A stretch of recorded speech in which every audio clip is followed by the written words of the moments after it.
Hi friends, ఎలా ఉన్నారు? నేను Balu. Welcome to my YouTube channel. Friends, ఈ రోజు వీడియోలో అయితే ఎల్జీ 1.5 టన్ 5 స్టార్ ఏసీ ఏదైతే ఉందో దాని పవర్ కన్జంప్షన్ గురించి అయితే తెలుసుకుందాము. యాక్చువల్గా మన ఛానల్లో అయితే వీడియో అయితే పెట్టడం జరిగింది. మనం ఆల్మోస్ట్ 3 months బ్యాక్ ఎల్జీ నుంచి 1.5 టన్ 5 స్టార్ ఏసీ అయితే కొనడం జరిగింది.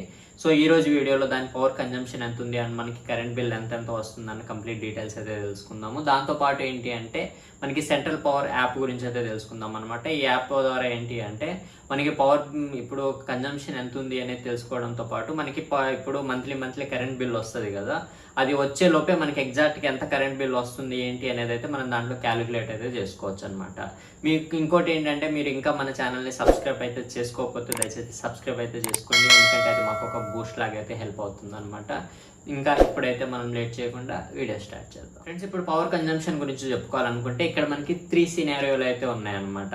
ఫస్ట్ వన్ వచ్చేసి ఇప్పుడు మాకు అంటే ఏసీ కొనక ముందు పవర్ బిల్ చూసుకుంటే ఆల్మోస్ట్ మంత్కి అయితే 250 నుంచి 300 రూపీస్ అయితే వస్తూ ఉండేది.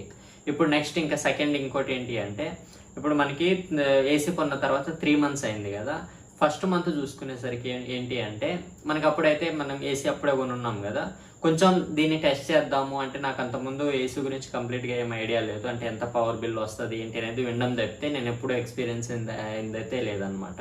సో నేనేమనుకున్నా అంటే దీని గురించి ఎలాగో వీడియో అయితే చేయాలి కాబట్టి మనం మంచిగా వాడుదాము, ఇప్పుడు వాడిన తర్వాత మనకి ఎంత పవర్ బిల్ వస్తుంది ఏంటి అనేది తెలుసుకుందాం అని చెప్పేసి నేను మంచిగా అయితే వాడడం జరిగాయి అనమాట. అప్పుడు ఇంకా పీక్ సమ్మర్లో ఉండే కదా, సో కొంచెం మంచిగా అయితే వాడాను.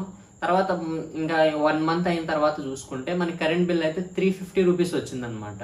నేనైతే కంప్లీట్గా షాక్ అయిపోయా. అరే ఏంటి మనకి ఏసీ అనగానే అసలు బీభత్సంగా వస్తుంది అంటారు కదా కరెంట్ బిల్లు, మనకి చూసుకుంటే ఏంటి ఆల్మోస్ట్ ఒక 50 నుంచి 100 రూపీస్ పెరిగింది ఏంటి అసలు. అంటే మనకి ఏసీ అంత పెట్టుకున్నా కానీ కరెంట్ బిల్ అయితే పెరగదు అని చెప్పి ఒక ఐడియాకి అయితే వచ్చేసాను అనమాట. సో ఇంకా నెక్స్ట్ మంత్కి వచ్చేసరికి బీభత్సంగా అయితే వాడడం స్టార్ట్ చేశాను. ఎలా అంటే మనకి 18-20లో పెట్టేసుకొని ఇప్పుడు బెడ్రూమ్ ఏదైతే ఉందో దాన్ని డోర్ ఓపెన్ చేసేసి హాల్లోకి కూడా ఏసీ వచ్చేటట్టు చేసేవాడిని అనమాట. ఎందుకంటే ఏంటంటే మనకి ఆల్రెడీ పవర్ కన్జంప్షన్ ఎందుకు తక్కువ ఉందా ఏంటి అనేది ఒక దాంతో అయితే నేను ఇలా అయితే బీభత్సంగా వాడడం అయితే జరిగిందనమాట. అప్పుడు ఒక రకమైన ట్విస్ట్ అయితే వచ్చింది. ఏంటి అంటే ఈ 2 months తర్వాత మాకు వచ్చిన కరెంట్ బిల్ ఏంటంటే 2497 రూపాయలు అనమాట. అప్పుడు కొంచెం షాక్ అయ్యా, ఏంటబ్బా అసలు పోయిన మంత్ చూసుకుంటే మనకి జస్ట్ 350 రూపీసే వచ్చింది, ఇప్పుడు 2497 వచ్చింది. ఏంటి అంటే అప్పుడు మాకు తెలిసింది ఏంటంటే ఆ టైంలో కరోనా ఉండింది కదా, సో వాళ్ళు ఏంటంటే ఇప్పుడు మనకి ఎలక్ట్రిక్ బిల్ ఇచ్చే వాళ్ళు ఉంటారు కదా, వాళ్ళైతే రాలే అనమాట. అంతకుముందు మంత్ ఏదైతే ఉందో దానికి అప్రాక్స్గా మనకి బిల్ అయితే జనరేట్ చేశారు ఆన్లైన్లో. సో అప్పుడు మనకి 250 అంత ముందు కాబట్టి 350 వచ్చింది, అంతేగాని మన ఇప్పుడు మీటర్ రీడింగ్కి బట్టి అయితే వాళ్ళు క్యాలిక్యులేట్ చేయలేదు. సో ఇప్పుడు ఈ 2 months రెండింటికి కలిపి మాకు అప్పుడు వచ్చింది ఏంటంటే ఇప్పుడు ఆ ముందు కట్టిన ఒక 350 రూపీస్ ప్లస్ ఇప్పుడు ఒక 2500 కదా, ఓవరాల్గా మనకు ఒక 2850 రూపీస్ అయితే వచ్చినట్టు, అంటే అటు ఇటు ఒక 3000 రూపీస్ వచ్చినట్టు అయితే అనుకోవచ్చు. అప్పుడు నాకేంటంటే ఇప్పుడు మనకి చాలా మందికి 2500 రూపీస్ అంటే చాలా తక్కువ అనుకోవచ్చు, అంటే పవర్ కన్జంప్షన్ కొంచెం ఎక్కువ చేసే వాళ్ళకి. కాకపోతే నాకేంటంటే అంతకుముందు ఓన్లీ 250 కదా నాకు ఉండేది. సో 250 నుంచి 2500 వచ్చేసరికి ఒక్కసారికి నాకు ఫ్యూజులు ఎగిరిపోయాయి అనమాట. అరే ఇంత వస్తుందా ఏంటి అనేది. సో అప్పుడు ఏం చేశానంటే 3rd monthకి వచ్చేసరికి కొంచెం పొదుపుగా వాడడం అయితే స్టార్ట్ చేశాను అనమాట.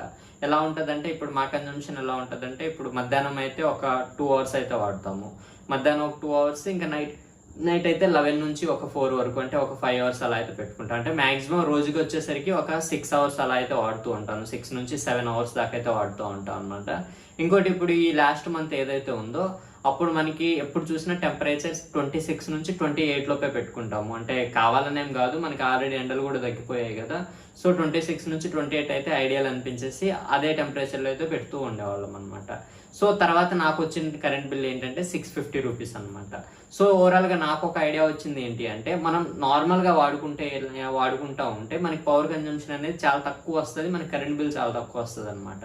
అంటే నేను వాడిన దాన్ని బట్టి నేను చెప్పగలిగింది ఏంటి అంటే మీరు ఒక జనరల్ యూజర్ అయ్యి మీరు రోజుకు ఒక 6 to 7 hours వాడుకొని ఇంకా మీరు ఎప్పుడు 24 కంటే ప్లస్ మెయింటైన్ చేస్తే మనకి అల్టిమేట్గా 600 నుంచి 1000 రూపీస్ లోపలే అయితే దీని పవర్ కన్జంప్షన్ అయితే ఉంటుంది, అంతకంటే ఎక్స్ట్రా అయితే వచ్చే ఛాన్సెస్ అయితే లేవు. నేను నాకు వచ్చిన కరెంట్ బిల్ని అయితే కొంచెం కంపేర్ చేసుకోవడానికి మేము ఒకేసారి సేమ్ మోడల్ని ఒక 3 మెంబర్స్ అయితే తీసుకున్నాం అనమాట. సో నేను వాళ్ళని అయితే అడగడం జరిగింది, లైక్ ఎంత ఉంది పవర్ కన్జంప్షన్ ఏంటి అంటే, వాళ్ళకి కూడా సేమ్ ఒక 600 నుంచి 1000 రూపీస్ లోపల అయితే వచ్చింది. అంటే అంత ముందు వచ్చే పవర్ బిల్కి ఇప్పుడు అనమాట. అంటే వాళ్ళ ఇంట్లో వేరే వేరే అప్లయన్సెస్ అయితే ఉండొచ్చు, దానివల్ల ఇంకొంచెం ఎక్కువ అయితే కరెంట్ బిల్ అయితే రావచ్చు. కాకపోతే ఈ ఏసీ ఏదైతే ఉందో వాళ్ళకి దీనివల్ల అయితే ఆల్మోస్ట్ మనకి 600 నుంచి ఒక 1000 రూపీస్ లోపల అయితే మనకి పవర్ కన్జంప్షన్ అయితే ఉంటుంది అని చెప్పి కంక్లూజన్కి అయితే రావచ్చు అనమాట. ఫ్రెండ్స్, ఇంకా నెక్స్ట్ యాప్ విషయానికి వస్తే, యాప్ పేరు అయితే మనకి సెంట్రల్ పవర్ అన్నట్టు అనమాట. అంతకుముందు అయితే సదరన్ పవర్ అని కూడా ఉండేది. కాకపోతే కొన్ని సర్వీస్ నెంబర్ని దానికి సదరన్ పవర్కి సెంట్రల్ పవర్కి అయితే వాళ్ళు స్ప్లిట్ అయితే చేస్తున్నారు. మీకుండే సర్వీస్ నెంబర్ని బట్టి మీరు సదరన్ పవర్ అయినా లేకపోతే ఇప్పుడు సెంట్రల్ పవర్ అనేది అయితే మీరు డౌన్లోడ్ అయితే చేసుకోవచ్చు. 2 యాప్స్ అయితే సేమ్ లేఅవుట్ అయితే ఉంటాయి. ఇప్పుడు మనకి లాగిన్ అయిన తర్వాత ఏంటంటే మనకి హోమ్ స్క్రీన్ ఈ విధంగా ఉంటుంది. మనకి ఫస్ట్ రిజిస్ట్రేషన్ అని ఉండింది కదా, రిజిస్ట్రేషన్ దగ్గర ఏంటంటే మనకి సర్వీస్ నెంబర్ ఇక్కడ ఎంటర్ 13 డిజిట్ సర్వీస్ నెంబర్ అని ఉంది కదా, మనకి వచ్చే కరెంట్ బిల్లులో ఏంటంటే 13 డిజిట్ సర్వీస్ నెంబర్ ఉంటుంది. అది మనం ఇక్కడ ప్రెస్ చేసేసి రిజిస్టర్ సర్వీస్ అనగానే మనకి సర్వీస్ అయితే రిజిస్టర్ అయిపోతుంది.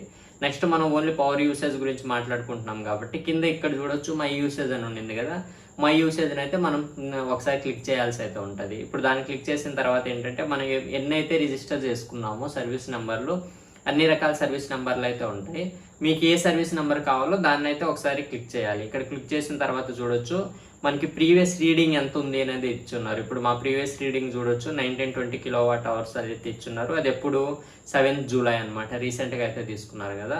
ఫర్ సపోజ్ ఇప్పుడు నాకు నెక్స్ట్ అంటే 7th ఆగస్ట్ కల్లా నేను ఆల్మోస్ట్ ఒక 2100 అయింది అనుకోండి. ఇప్పుడు అంటే ఇప్పుడు మీటర్ మీద ఉన్న రీడింగ్ ఉంటుంది కదా, అది ఒక 2100 అయింది అనుకోండి. అప్పుడు మనకి క్యాలిక్యులేట్ మై యూసేజ్ అంటే ఇక్కడ చూడొచ్చు మనకి 613 రూపీస్ అయితే పడుతుంది అనమాట. సేమ్ ఎగ్జాక్ట్గా ఇప్పుడు మనకి అక్కడ రీడింగ్ ఏదైతే ఉందో అక్కడ మనకి ఆ రీడింగ్ని ఇక్కడ పెడితే మనకి ఎగ్జాక్ట్గా పవర్ కరెంట్ బిల్ అయితే వస్తుంది. విధంగా ఏంటి అంటే మీరు ఏ మంత్ ఆ మంత్ మీ యూసేజ్ ఎంత ఉంది, ఇంకా మీకు ఎంత కరెంట్ బిల్ వస్తుంది అన్న కంప్లీట్ విషయాలు అయితే ట్రాక్ అయితే చేసుకోవచ్చు. ఇంకోటి ఏంటంటే మీకు కొంచెం కరెంట్ బిల్ ఎక్కువ వస్తుంది అనుకున్నప్పుడు సేవ్ చేసుకునే మార్గాలు కూడా అయితే వెతుక్కోవచ్చు అనమాట.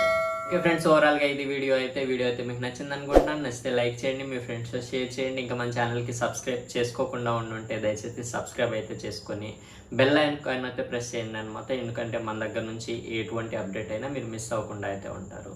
Thank you friends.